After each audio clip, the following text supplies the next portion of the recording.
Good evening and welcome to our Festival for Newbie Choruses webinar.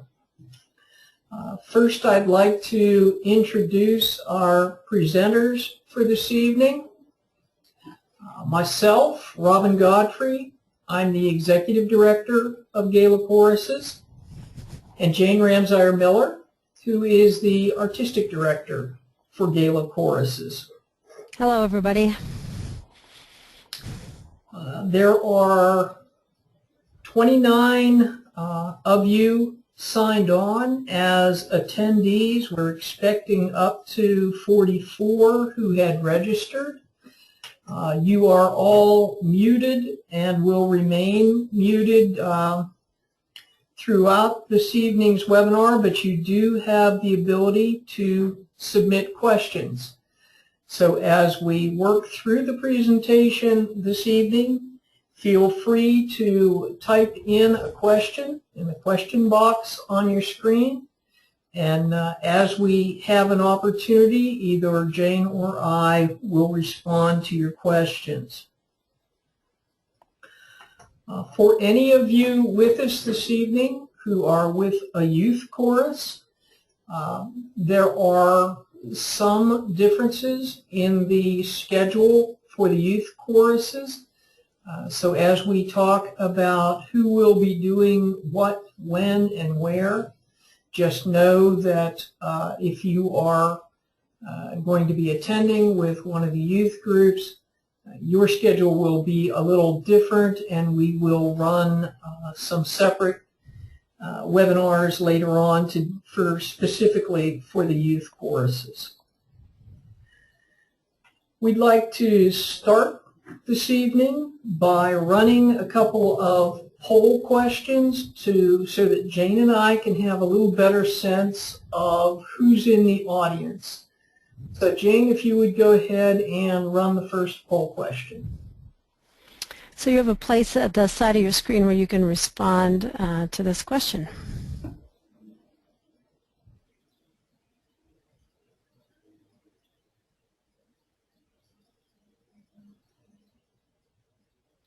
And I'm just waiting for everybody to respond till I close the poll. This webinar was initially created for festival newbies, and it looks like yes, most of our folks are new to festival, about 74%. And our next question then is, we're interested to know what type of chorus you're from.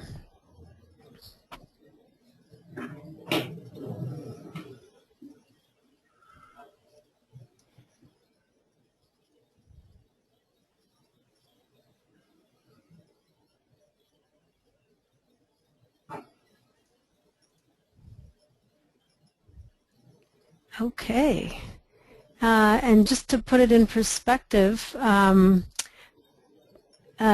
terms of the GALA choruses that exist in the world, Robin, what, 2/3 are usually men's choruses, and then a pretty equal number of women's choruses and SATP choruses. So this That's is correct, an interesting yes. mix. Yay, we have lots of SSA choruses, so welcome to all of you. And another question, we're interested to know how many singers you have.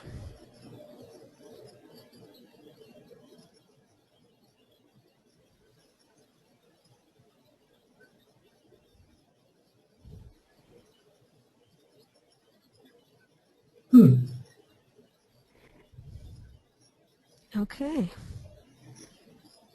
And again, the average GALA choruses has around 30 singers. It's pretty typical. And I think we have one more question for you. Oh, we're interested in knowing what your role in your chorus is.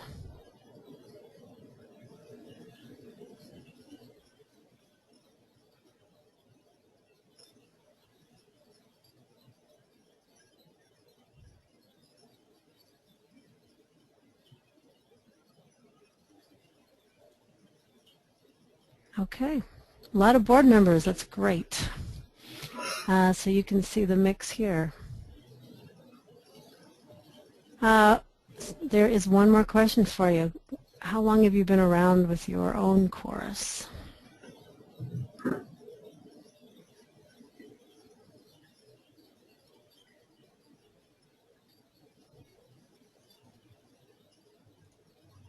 Okay, so it looks like 1 to 5 years is pretty typical.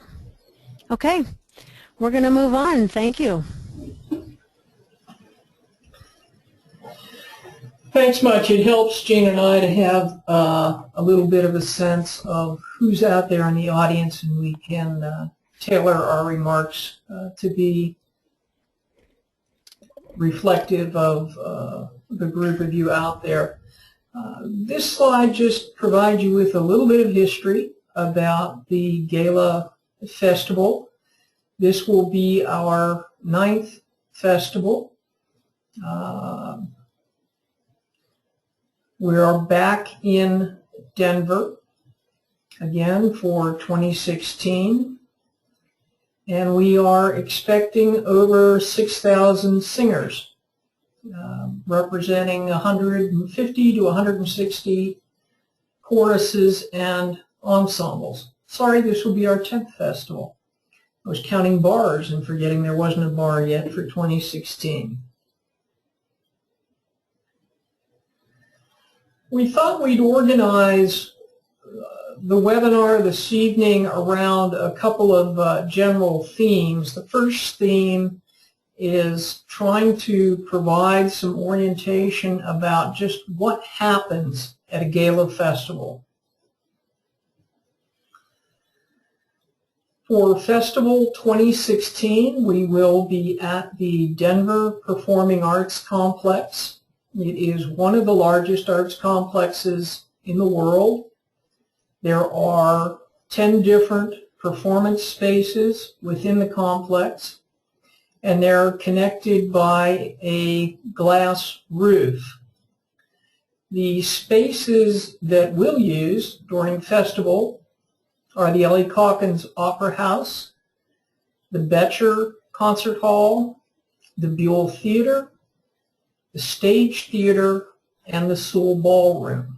They are all within this performing arts complex, and the view you have here is from one end of the complex with the theaters to your left, and that's actually the parking garage that's to the right in this particular photo. And Robin, Aaron is asking, are we sharing something? So Aaron and everybody, you should be able to see a screen right now that has a sort of a drawn diagram of all the venues. If you can't, hit your chat button or send me another question. I'll try to troubleshoot. A slightly different view of the same concept, so you can just see how things lay out. The view in that last photo would have been on the far right of this diagram in the center, looking up into the space that's called the Galleria. And then the way the performance halls lay out, the first hall that you come to is the Ellie Calkins Opera House. Directly next door to that is the Buell Theater. And as you continue to move through the Galleria, you come to the Betcher Concert Hall. And then from the Betcher Concert Hall on your left, you see the Bonfils Theater Complex, which includes the Stage Theater and the Sewell Ballroom. At the end of the Galleria, there is a space that then overlooks what's referred to as the Sculpture Park. It's just a large grassy area with a couple of sculptures in it. And looking out from there, you can see the Rockies. So it's quite a stunning location, along with being incredibly well arranged for the type of event that festival is. To just give you a little bit of a view of the performance spaces, this is the Betcher Concert Hall. It's in the round. There are 2,700 seats, and it has a very intimate feel to it. The seats are all very close to the stage. The Ellie Calkins Opera House is the newest of the three spaces, and it has 2,225 seats. And the Buell Theater is the largest of the three spaces. It has 2,884 seats. We also use the Stage Theater, which is a smaller space, has 750 seats. We'll use this mostly for ensemble performances. And we'll also make use of the Sewell Ballroom. It can seat 900 theater style. Expect to use that space for late night ensemble as well. And again, it has a beautiful view looking out those windows over to the Rocky Mountains.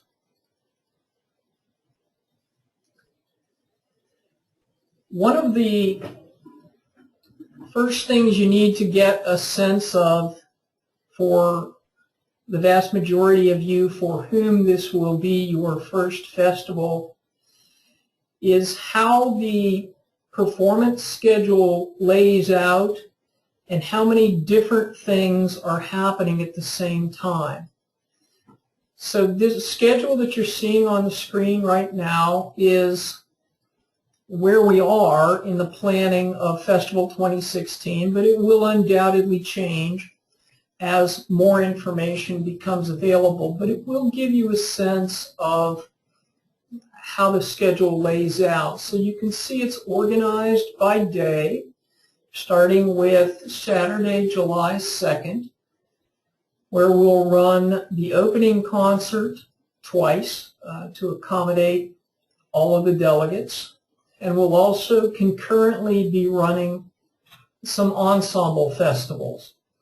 So those who attend the early opening concert can then go to some ensemble performances later in the evening. Those who choose to go to the later opening concert can go to some ensemble performances earlier in the afternoon. Similarly, working down the schedule, you see Sunday, Monday, Tuesday, and Wednesday. The layout is very similar. Day by day, we run some performances we refer to as coffee concerts in the morning, and they generally are not running against anything else, and we'll talk a little bit more about what those are. You then see in the center part of the day the concert blocks, and those are the main performance spaces. There'll be a series of 4 to 5 30-minute sets comprise what we refer to as a concert block. There are 3 concert blocks running concurrently. So concert block 1A, 1B, and 1C are all occurring from noon till 2:30 in the afternoon. And all of the blocks work that way. So all 3 houses have performances running in them at the same time. So you have to make choices about what do you go see. So we run an early afternoon concert block, and this is in military time, so if you're not accustomed to that, you just have to start subtracting 12 after you pass noon. So the early afternoon concert block runs from noon to 2:30. Then there's a half-hour break. The late afternoon concert block runs from 3 to 5:30. Then there's a dinner break, and then we have evening performances that we refer to as Blockbusters. And we'll talk a little bit more about just what those are as we go as well. So the evenings are comprised of Blockbusters and late night ensemble performances. The layout of Sunday, Monday, and Tuesday are very much the same. Then on Wednesday, we'll run our coffee concerts in the morning, our concert blocks in the afternoon, and then one last blockbuster, followed by the closing ceremonies. So again, what you really want to take away from this particular slide is just the concept of how do things generally lay out, how does a day lay out at festival, and the notion that for certain parts of the day there are multiple things happening in different performance halls, and you'll need to make choices about which of them you attend.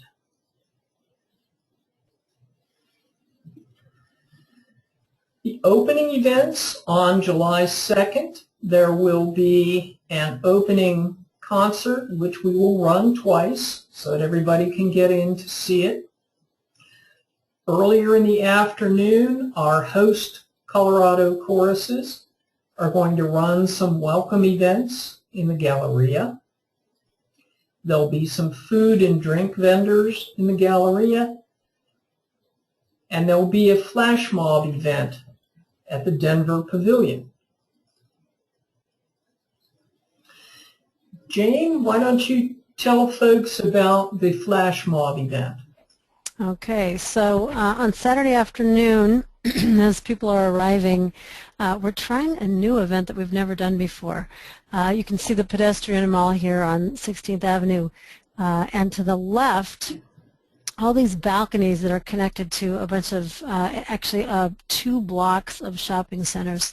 So our goal is to have somewhere between 500 and 1,000 singers take over all these pedestrian ways and balconies and perform a flash mob song with choreography, of course, as a way of saying hello to the Denver community. We will also have information about the festival that people can hand out to encourage locals to come and join concerts and be a part of the festival. Terrific. That'll be a great way to kick things off in the Denver community, as well as to have an aspect that'll be new for this festival. So the evening blockbuster concerts, the concept for these, and we started these at Festival 2012, the idea behind them was to provide an opportunity for delegates to festival to perform more than once. The way festival used to be structured, you did your 30-minute chorus performance set, and then pretty much after that your role was to watch for the rest of the festival. And we decided we wanted to make the event a little more interactive than that, so we introduced these evening blockbusters, and they're organized topically. So you see the list here. There are a wide variety of topics that we will deal with in these evening concerts. Everything from holiday hullabaloo, giving us an opportunity to hear some of the music that our choruses do in their holiday concerts, to a classical music sing-along with the Colorado Symphony Orchestra for those who are fans of classical music and would like to have the opportunity to sing some of the more familiar classical music pieces with a symphony orchestra. A performance we've entitled Gender Blender that will be dealing with a lot of gender issues. We'll be doing a performance of I Am Harvey Milk, which is a piece that was commissioned by a number of our GALA choruses and has been performed perhaps a dozen cities around the country. But we thought that everyone might like to have an opportunity to see it, and those who have performed in it in their home choruses will have the opportunity to participate in the performance. The individual choruses will have an opportunity to express an interest in participating in one of these evening Blockbuster concerts on the chorus registration form. So if you've done a particular piece of music that you think might fit well topically in one of these Blockbusters, you'll have the opportunity to indicate that on the chorus registration form. And then the artistic director who is organizing that particular Blockbuster will be in touch to talk to you about the piece that you have in mind and whether or not it would fit into their vision of that performance. So a chorus can choose to participate in a couple of these, or they can simply say, this is our first trip. Other than our own performance in our concert block, we think that it would be best if we just sat back and watched what's happening our first time through. So there's no obligation to participate in these evening concerts, but it is an opportunity if you have a particular number that you think would fit well. The morning coffee concerts, these were also a new feature in 2012, and the concept here was that as our festival got larger and larger, the way we accommodated the growth was by becoming very standardized about how the concert block was structured. So you had a very rigid, the piano is going to be here. You can at most use 2 or 3 other instruments. It's really not possible to do much movement other than whatever you can do on the risers. You enter, you do your set, you exit.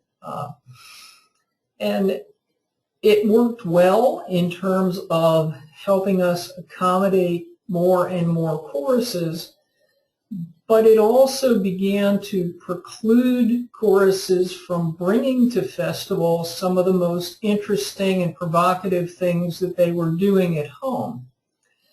So we decided to add what we called the morning coffee concerts, that are concerts that choruses apply for and audition. They are selected for the uniqueness of their programming, and they allow for more complicated staging or orchestration. We had 7 coffee concerts in 2012. They were overwhelmingly popular, and we have applications for 15 this year. We only have 8 spaces, so it will be a lively competition to see which of the applications will be selected for these performances.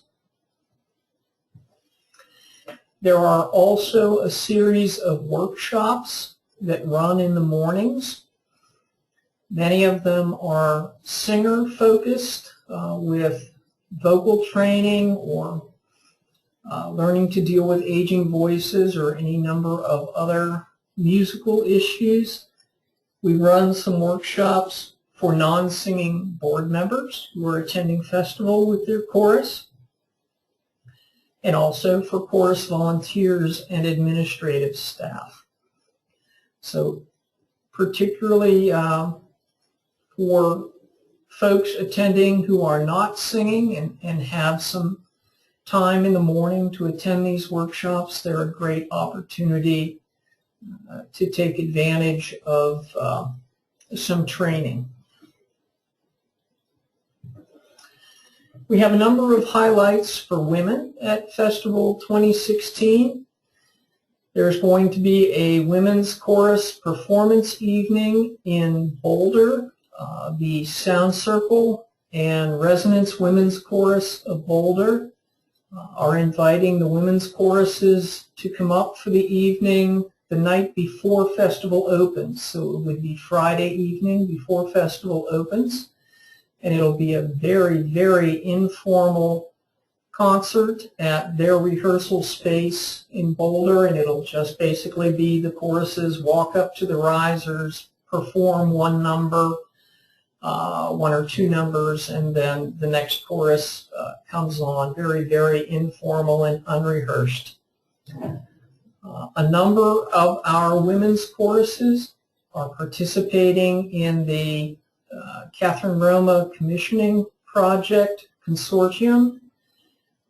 That group will be rehearsing and will be performing that new commission at Festival. And Robin, I'm going to jump in because one of our participants asked when that performance is.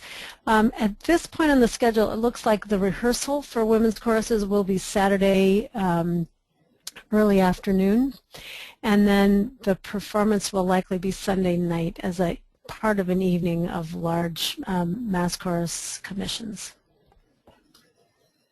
There'll be a women's evening performance entitled Nothing Like a Dame. This is an evening where for the early part of the evening we break apart by type of chorus. So the SSAA choruses are in one hall, the SATB choruses are in another hall, and the TTBB choruses are in a third hall. And the SSAA choruses are going to be doing a concert entitled Nothing Like a Dame, and we'll learn more about that. But again, if you are an SSAA chorus and you have a particular song that you would like to do, you'll have the opportunity to indicate that on your chorus registration form. We'll do a women's party in the Stage Theater lobby. We did a late night dance for women in 2012 that was very popular that we'd like to repeat. And some of the morning workshops will specifically feature workshops for women and women's voices. So Jane, do we have any unanswered questions at this point before we switch to the next section? We are all answered up. Excellent. So we can move ahead. Great. This next section we've entitled, What About My Chorus's Performance? So now you have kind of an overview sense of what happens at Festival, and we'll go down now into the specifics of, what's your performance experience going to be like, and I'll turn it over to Jane. So the first comment I made here was get ready to experience the love if you have never been to a festival. It really is an incredibly amazing experience to have thousands of people cheering for your chorus. It's just a very supportive and lively crowd. It's also an amazing experience for your singers to perform in these world-class halls. So those are some of the pieces that will probably just sort of blow the minds of your singers that have never been there. And we encourage you to bring your best, most compelling music to this festival and really show off what your chorus can do.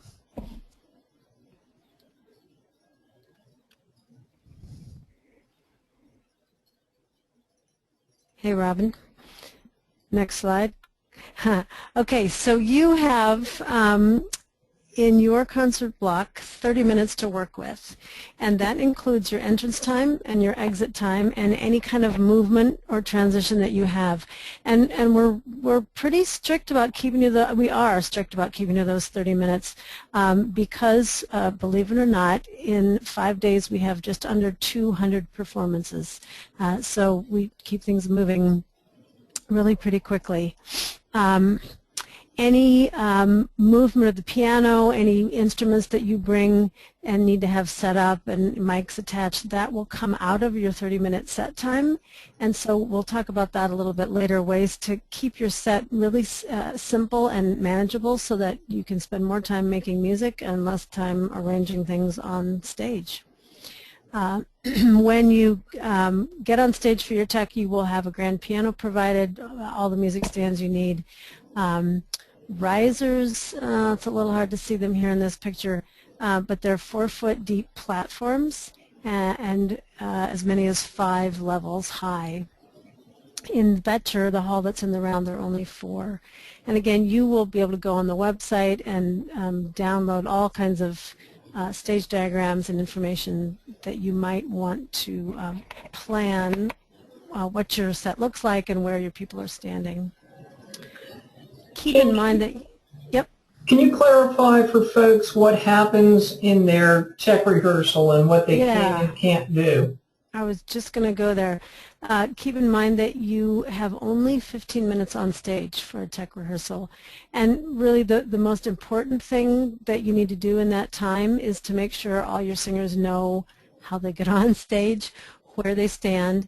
And then when I'm in the hall, I always do some kind of quick sound check. So I will sound check my, if I have soloists, make sure the mic's working, make sure that the balance between piano and singers is working. I often bring somebody with me to stand in the hall because there really isn't time to run out and listen, just to quickly get some feedback. I actually, believe it or not, I practice a sound check before we get to Denver, and I let my singers know exactly what we're going to do and how fast it's going to go. And the stage people will also give you, some 5-minute warnings. But what you should not assume is that you can get on stage and run your whole set, because you will run out of time very quickly.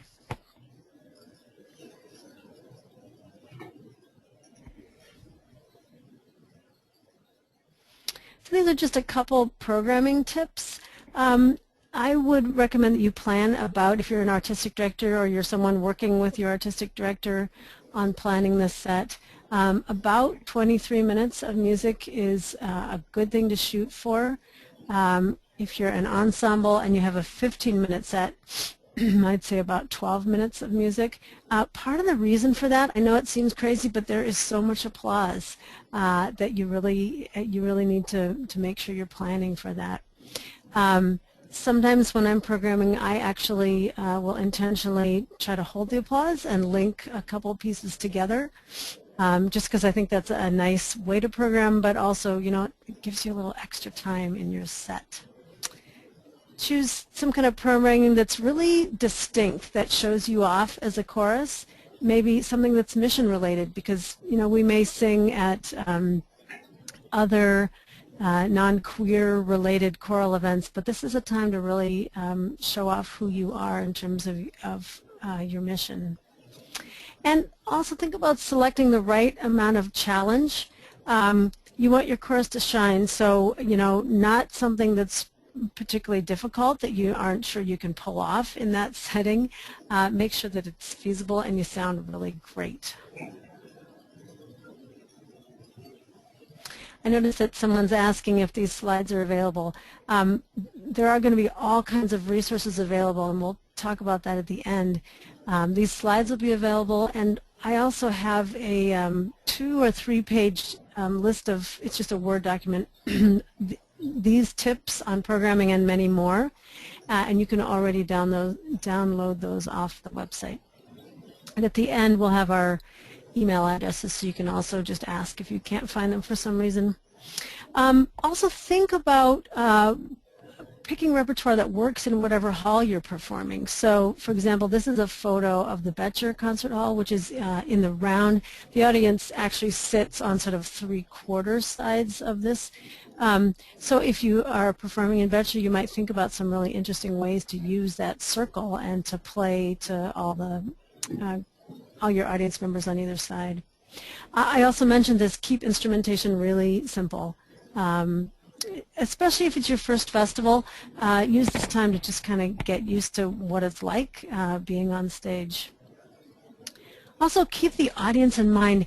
Okay, these people have been sitting in choral concerts for days. There are so many choruses performing. So think about how you're going to keep your repertoire really varied in terms of the genre you're performing, the colors that you're presenting, the style of the music. Another really fun thing to do is to collaborate with another chorus. It could be someone from your community, it could be someone from across the United States or somewhere else in the world that's coming. If you want to collaborate with another chorus and you don't have ideas for who that might be, feel free to email us and we can try to connect you with another chorus.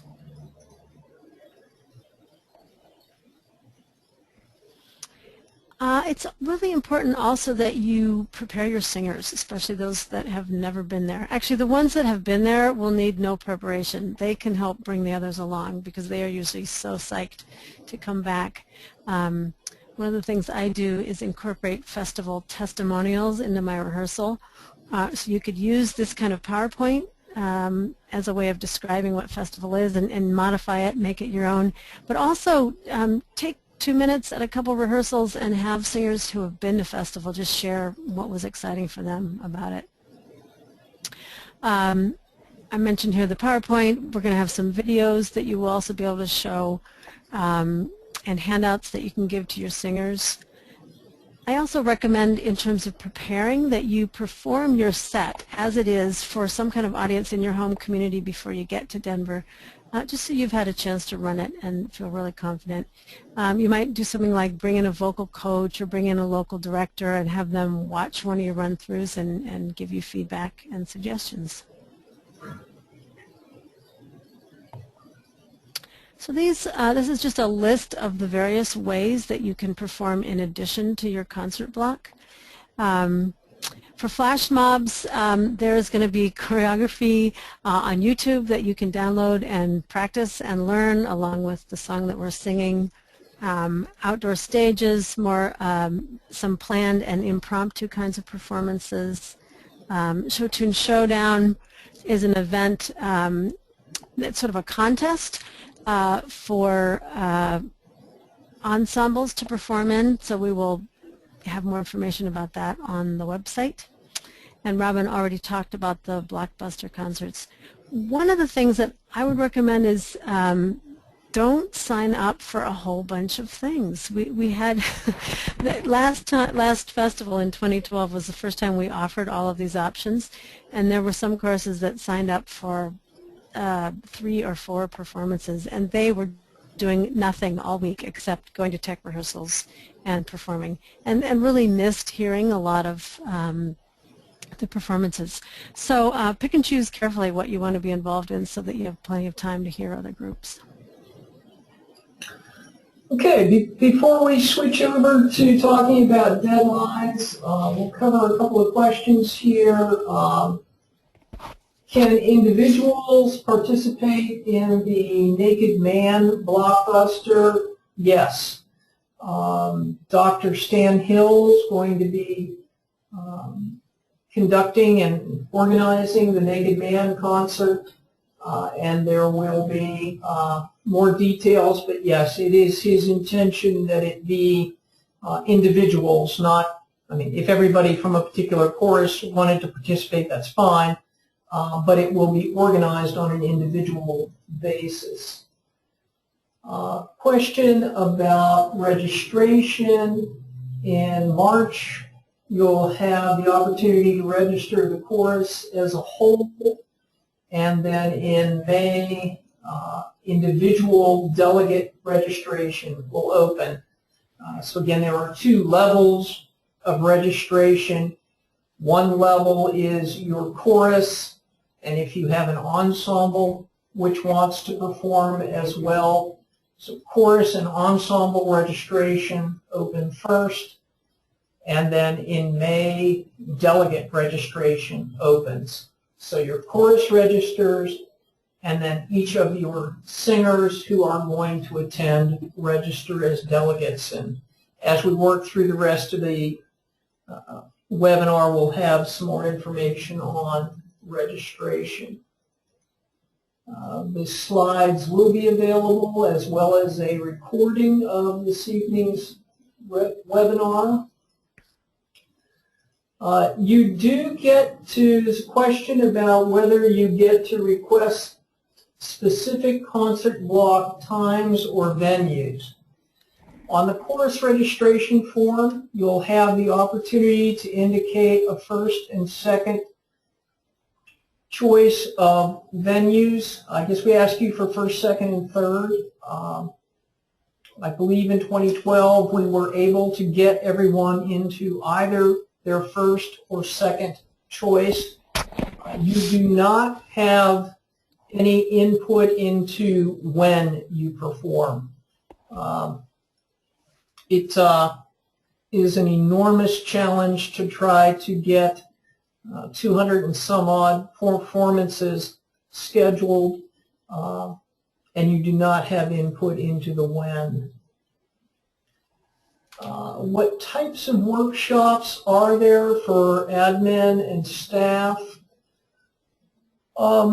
We ran workshops last time related to governance, to social media, to marketing, to fundraising. The workshop schedule will come out fairly early on, so you'll have an opportunity to look at the details of exactly what workshops we'll be running. As the liaisons, can you register the chorus, or do they have to do it as individuals?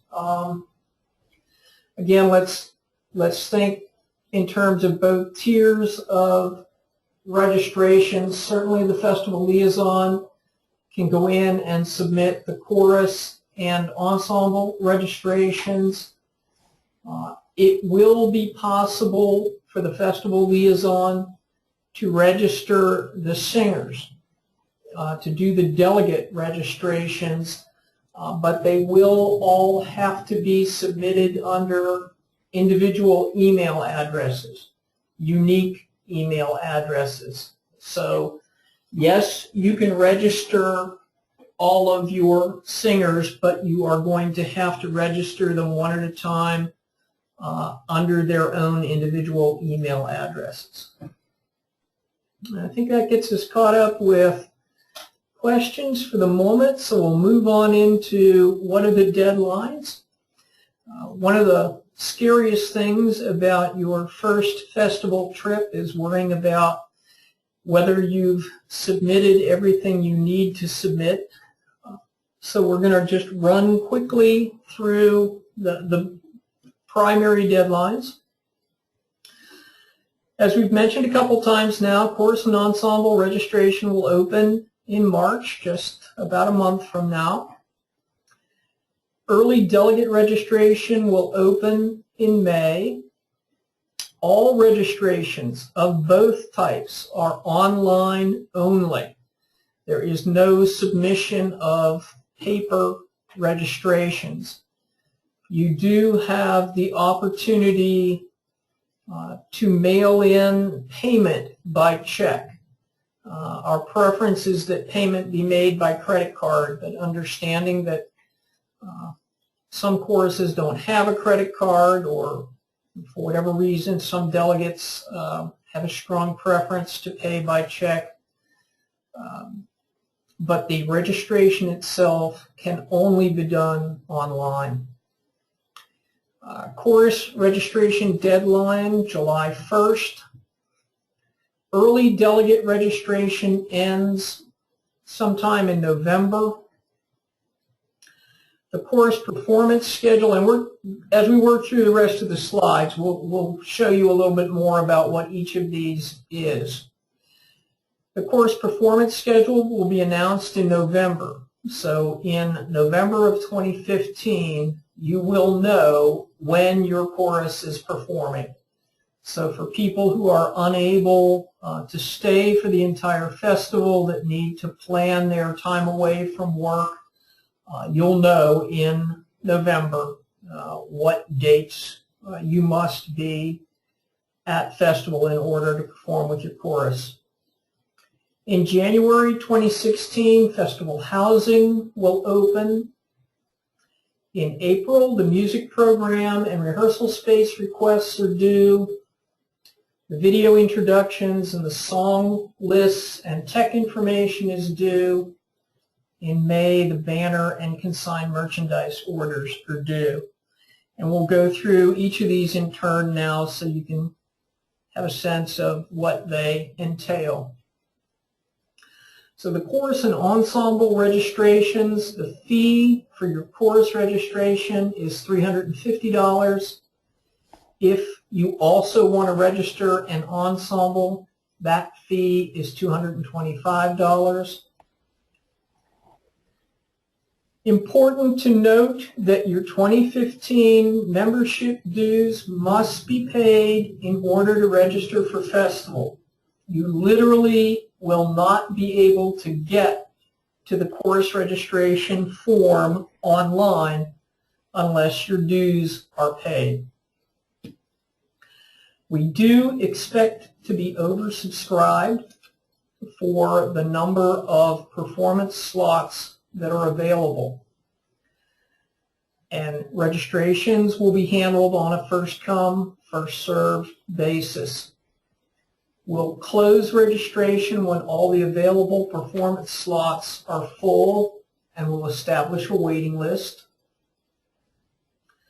We generally experience about 10% attrition. So of the choruses which initially register, about 10% of them later withdraw as they're determined that they're not going to be able to get enough singers to attend to be able to perform. So as choruses withdraw, individual choruses on the waiting list will be asked if they would still like a performance slot.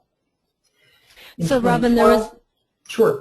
There was a question here. I'll just clarify again because I know it gets complicated. So yes, you do, your chorus registers, but then individual singers within the chorus also register separately as delegates. So even if the registration for choruses closes, I mean, that's the number of choruses that can perform. Generally, in terms of individual delegates, you can send as many singers and as many volunteers in your chorus as you want to. That is not, there will not be a place where that will max out. We will be asking you to update your chorus contact data as part of the registration process so that as we work through the rest of the festival preparation, we have good current contact data for your chorus. As we mentioned before, it is in the chorus and ensemble registration forms where you will have the opportunity to express an interest in any of the additional performance opportunities. And those forms also provide a place for you to request a mentor, both for your artistic director or your festival liaison. So if either of those folks are new to festival and they want to have a specific experienced artistic director or festival liaison that they can go to with questions, there's an opportunity for you to request a mentor on your chorus registration form. Then for the delegate registration process, at the top of this slide you see a set of delegate registration fees. So early registration, the cost is $225, late registration to regular registration to $65, late registration $299. So there is a substantial financial incentive built into the rate structure to register early. There is a rate offered for youth or disabled individuals. We define youth as those under 21. Disabled covers anyone on Social Security disability. We do not ask for proof of disability status or of age status. We do that on the honor system. And then our seniors, we have an early, regular, and late registration rate for seniors. and seniors are defined as 65 or over as of the date of festival. So regardless of when you register, if you're going to be 65 by July 2016, you can utilize the senior rate. Delegate registration will open in May, and the early delegate registration period will end in November. And when we have an exact date, we'll make that available. And then regular registration will run through March of 2016. Once regular registration closes, then a delegate would be paying the late registration rate. Your delegate fee includes the opening and closing concerts, all concert blocks, the coffee concerts, the Blockbuster concerts, and the workshops. All performers must be registered delegates. So you can't perform with your chorus unless you are a registered delegate. There will be individual concert tickets available for partners, etc., that are $25 per concert.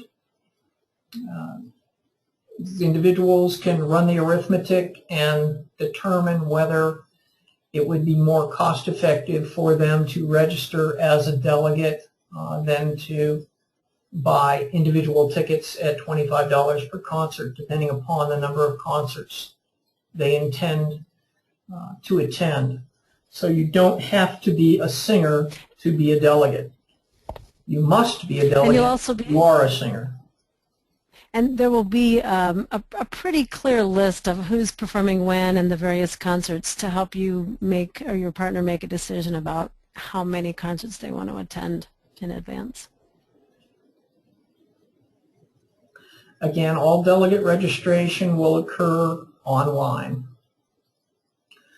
We are going to be strict this year about you have the option when you do that online delegate registration to pay by credit card, or if you must, to pay by check.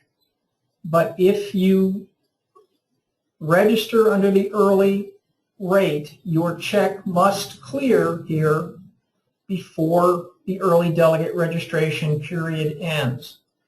So you can't sign up as an early delegate registrant and then just not send in payment.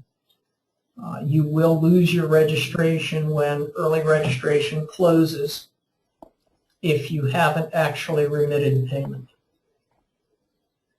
Robin, there's a question about refunds for a delegate registration.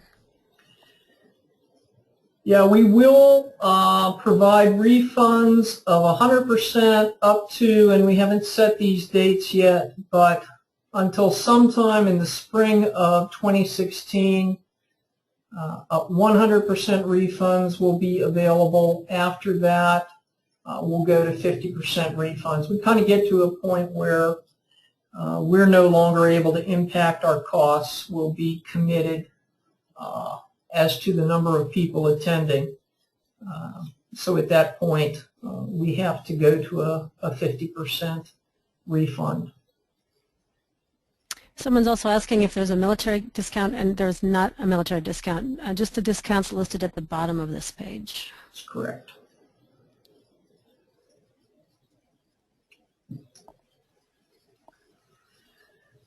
In the deadline listing, we referred to the performance schedule would be available in November 2015. This is simply a page from last year's, from last festival's performance schedule.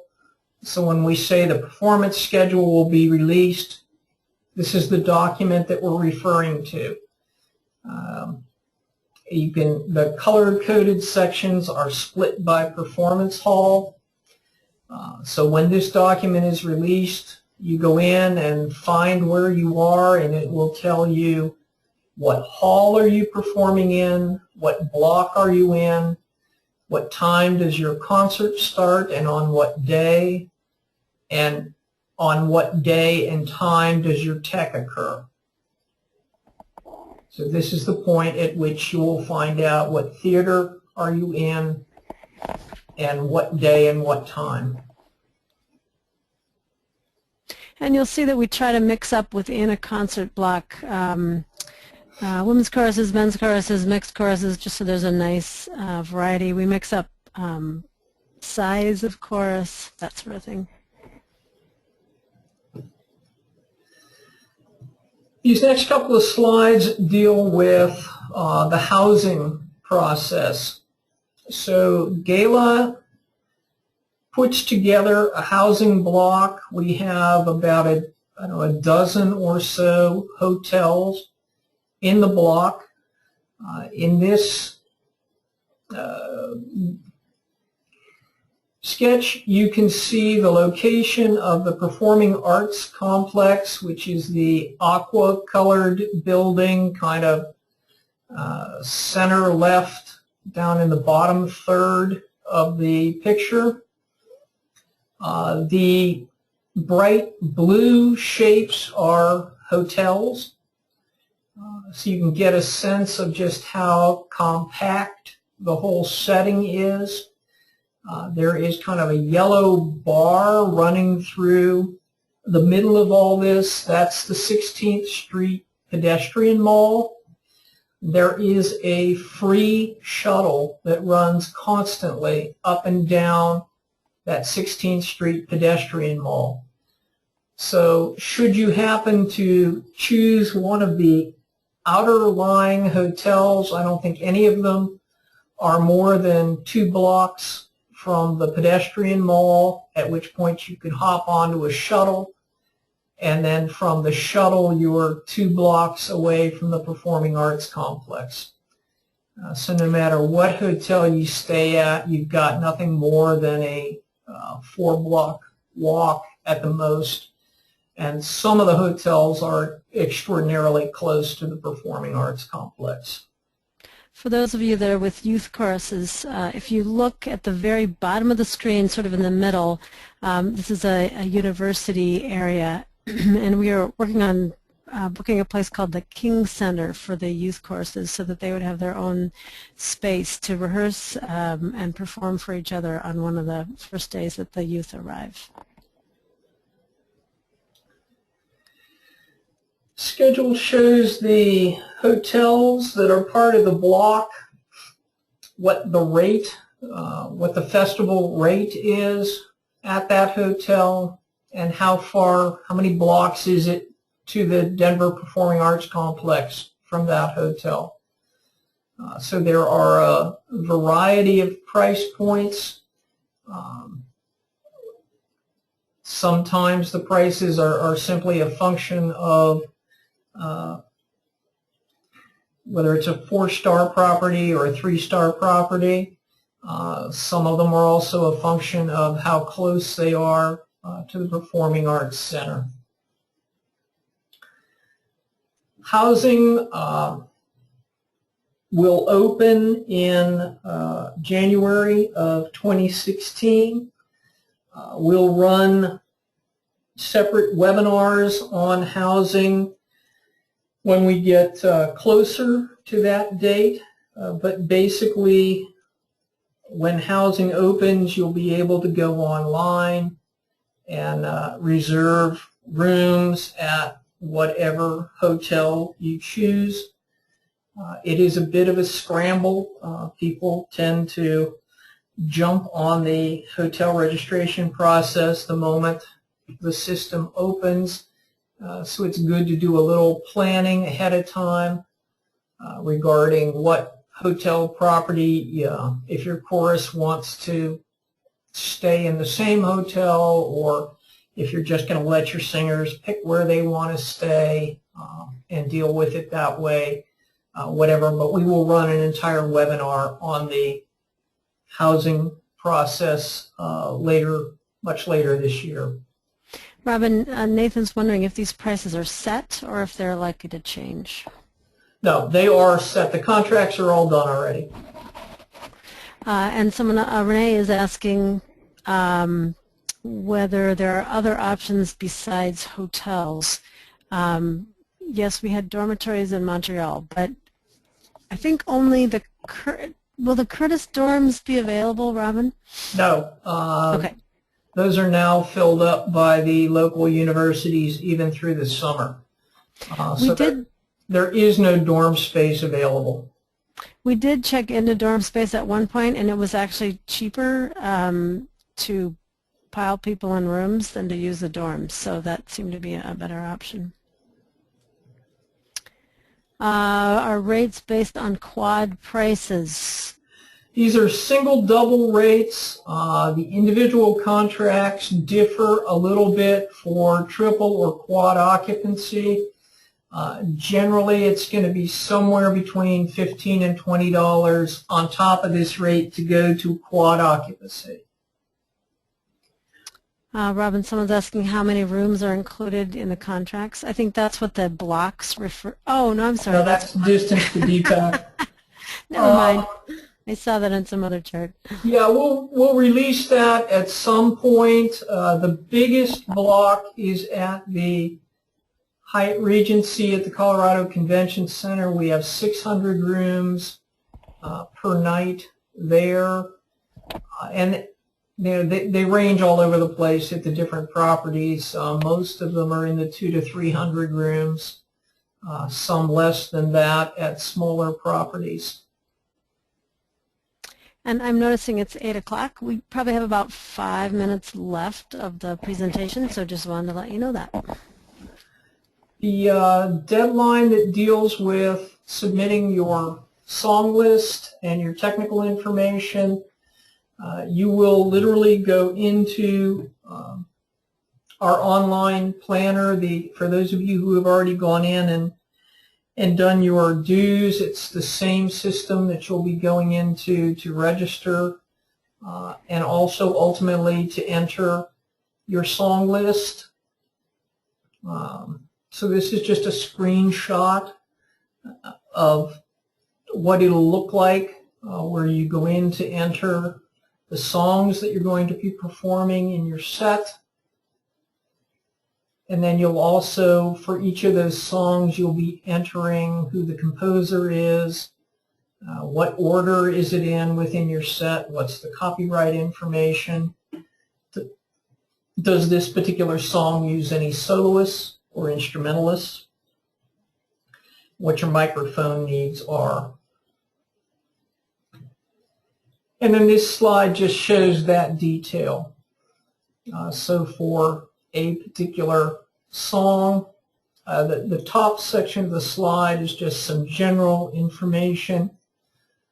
In this case, the Chicago Gay Men's Chorus was asking that the drum kit be in the center, who's going to need a music stand, what credits you want to show, and then the bottom part of the slide shows the information that gets submitted for each individual song. How long is it? Who's the composer or arranger? Information on the copyright.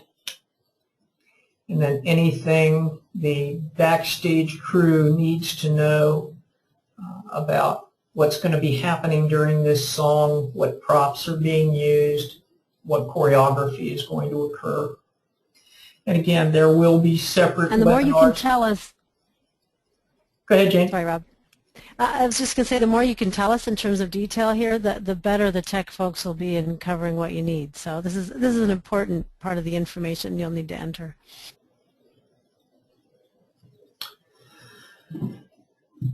One of the things we mentioned on the list of deadlines was a rehearsal space request. You have the option to book a final rehearsal space in Denver. We'll find a place for you in a hotel ballroom generally, or a meeting room somewhere depending on the size of the group. The cost for that is $120 for 2 hours. Just remembering that your tech rehearsal on the concert hall stage is not a time where you get to do a complete run-through of your program. So if you want to do a final rehearsal after the group gets to Denver, we can arrange a rehearsal space for you. There is no requirement to do this. It's entirely at your option.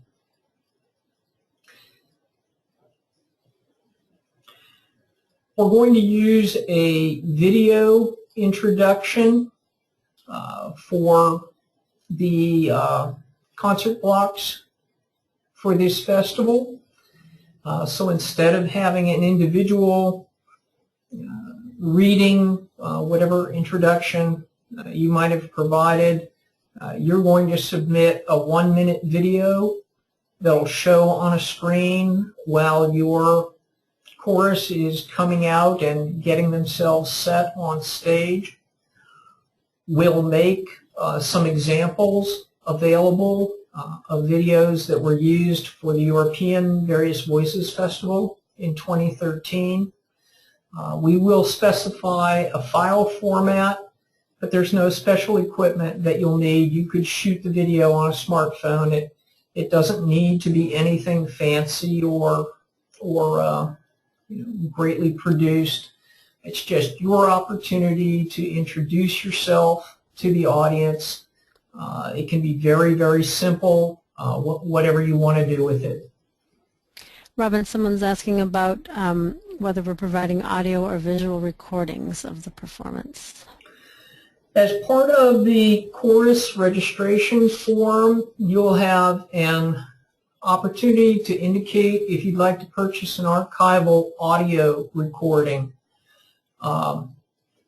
We've always sold audio recordings from festival.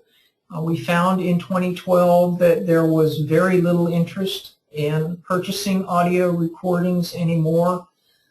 So we are not going to be selling audio recordings, but the chorus will have an opportunity to get an archival copy. If the chorus then chooses to purchase the mechanical licenses and burn CDs and provide them or sell them to the singers, that's entirely up to the chorus. But we will be, the chorus will have an opportunity to indicate if it wants to purchase an archival audio recording.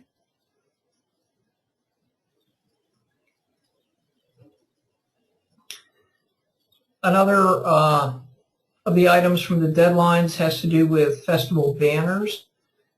We hang chorus banners along that 16th Street pedestrian mall, the yellow bar on the earlier map. It's one of the ways that we create the feel of a festival village within the downtown area. We had over 80 chorus banners flying in 2012. Again, whether or not you wish to purchase a banner is entirely up to the chorus. There's no obligation to do that. The banner gets mailed back to the chorus after festival. They are $150, which includes the packaging and shipping back to you after festival. What you see on the screen here is the banner from 2012. They will be similar dimensionally, but they'll be updated to the 2016 logo. And the banner will have your chorus name and the city and state that you're from. If you choose to purchase one, again, there's no obligation to. We also provide the opportunity to sell, for the member choruses, to sell consigned merchandise at the GALA Festival store. So in the lobby of the Buell Theater, there will be a little store set up where we will be selling branded merchandise, t-shirts, polo shirts, ball caps, that sort of thing. And in that same store area, we will sell consigned merchandise from the choruses. Just to give you some sense, the best chorus sales in 2012 was the Anacrusis Women's Chorus that had $4,900 in sales. They were selling CDs and Christmas ornaments. Again, this is another entirely at the choice of the chorus. If you choose to consign merchandise to the GALA store, there is a $100 consignment fee for the first 100 items that you consign, and $1 per item for any additional So these can be CDs, T-shirts, whatever the chorus would like to try to sell at the GALA store. And then just a few thoughts on how much this festival cost. There is a workbook available on the GALA website. This is basically a screenshot of it. One section is designed for calculating the costs that the chorus typically pays. So here you see the chorus registration, an ensemble registration if you have an ensemble that would be participating. Typically the chorus pays the registration fee for the director or the accompanist. And then your staff's flight and travel, their housing costs, per diem for their food. And then in this bottom section, these are all costs that are at your choice. If you want a space for an additional rehearsal, if you're going to be using any instrumentalists, if you choose to have an ASL interpreter, if you choose to have a banner. So this is just a place where a chorus can begin to gather the costs that the chorus would normally pay. And then there is a separate area in the spreadsheet where you can do some estimating at the individual delegate level. So the delegate registration fee, cost for flight and any local travel. Denver is going to have their light rail transit from the airport into downtown functioning by 2016. So the local travel costs will come down from what we experienced in 2012. A hotel cost estimator that allows you to take a look at how many nights are you going to be there, and do you want to do it as a single room? Are you going to share a room for 2, for 3, or for 4? And you can just kind of read off of that matrix what your hotel cost, at least a good estimate of what it will be, and then an estimate for food so that you can go in and do a little cost estimating at the delegate level.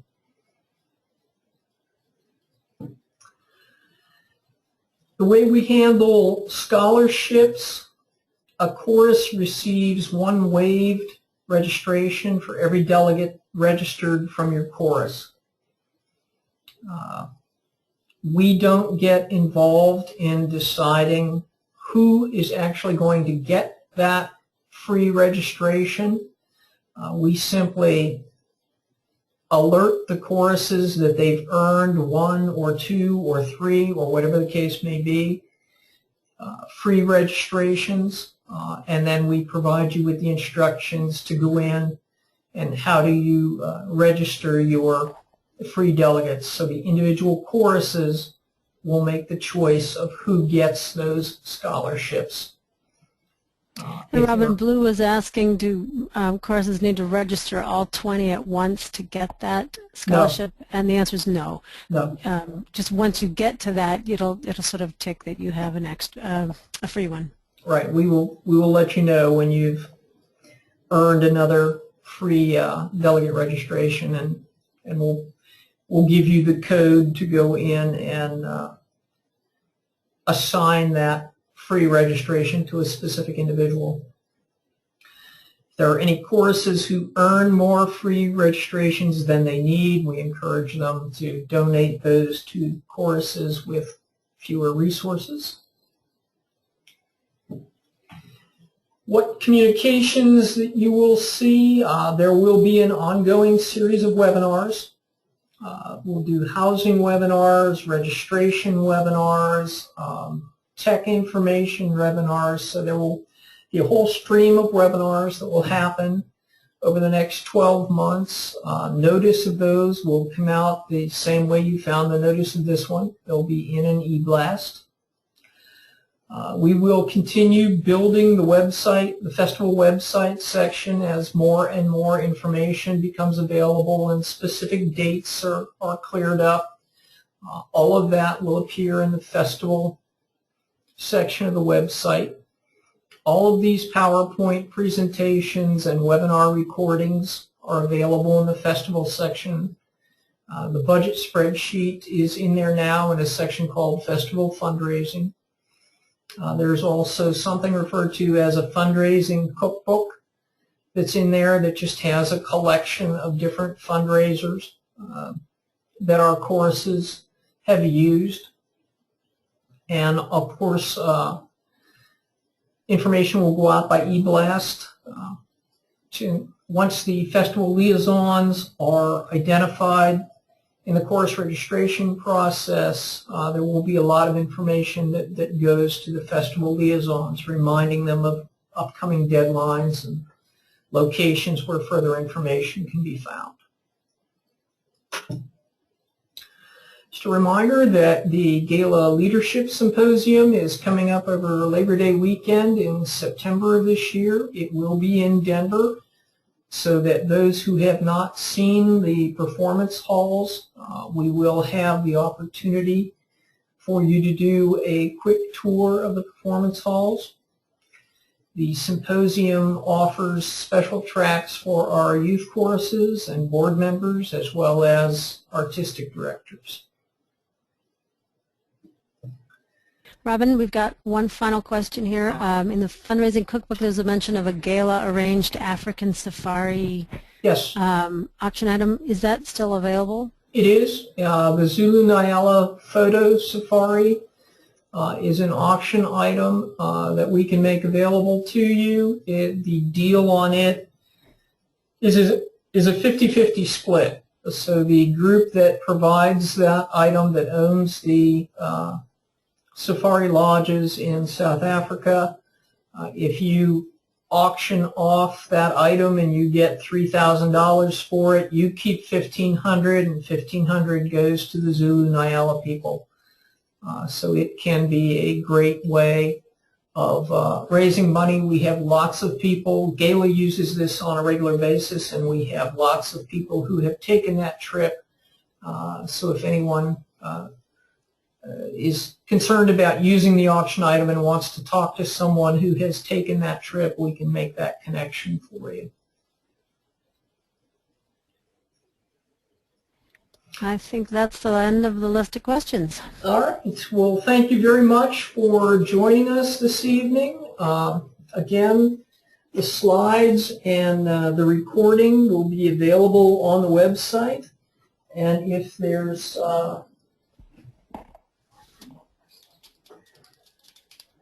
if your chorus ultimately doesn't decide to attend, we would encourage you to have to still consider coming as an individual delegate and getting a sense of what festival is all about. So thank you very much for joining us this evening, and you have email addresses here where you can reach Jane and I, and we'll be happy to continue to answer questions for you by email. Have a good evening.